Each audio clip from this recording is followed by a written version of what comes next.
Plastic. You are swimming in it. But where did it all come from? It's an environmental problem, sure, but back in the day, it was a miracle solution. It was invented in this guy's garage. His name is Leo Baekeland, and as you'll see, he loved naming things after himself. The story starts in the early 1900s, when the science world was facing a crisis.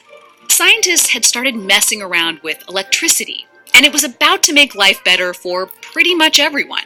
The only problem was that electricity tended to start a lot of fires.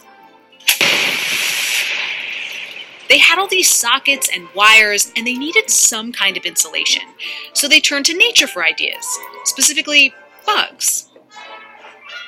Consider the lac bug. This miracle of nature secretes a resin that can be collected and turned into shellac, a high-quality electrical insulator. Though it'll take 6 months and 15,000 of these bugs to get just a pound of the resin. They were not going to be able to electrify a nation with bugs. Leo Baekeland was the chemist who would solve that problem. As far as we can tell, this was a guy who thought about chemistry all the time. Today, we have all kinds of synthetic materials, but Leo's world was an all-natural one. The clothes Leo would have worn would have been made of some kind of natural fiber like cotton. His toothbrush handle would have been made of sterling silver, and his comb was probably tortoiseshell. But not everyone could afford these things. Everyday items had the same problem as shellac. They were just too expensive to mass produce. At the time, there were lots of chemists looking for some alternative to the shellac bug.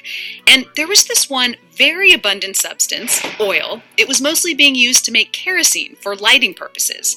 But after you made the kerosene, there was all this gunk left over that seemed like it should be useful somehow. So chemists were playing around with this oil and also coal waste, but the results were always a mess. Useless gunk, they called it. So Leo decides, I'm going to do them one better. He starts doing his own experiments in his garage. For 5 years, Leo tinkers, but the stuff he's getting is still a mess.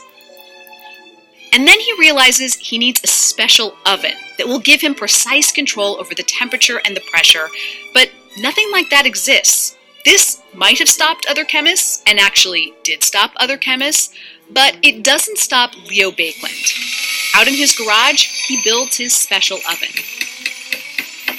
He calls it the Bakeliter.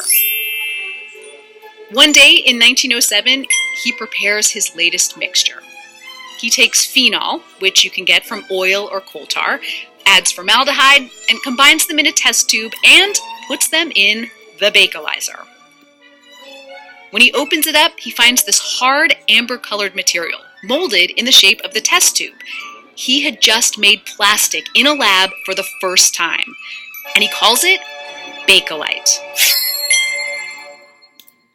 Then he starts shopping it around. He talks to people making these newfangled electrical things, and he tells them, you don't have to mess around with those bugs anymore. You can use this new thing I've made from fossil fuels. It doesn't melt and it doesn't burn.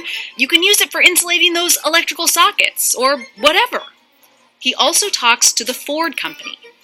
The Model T had just come out, and Ford needed something heat resistant for things like spark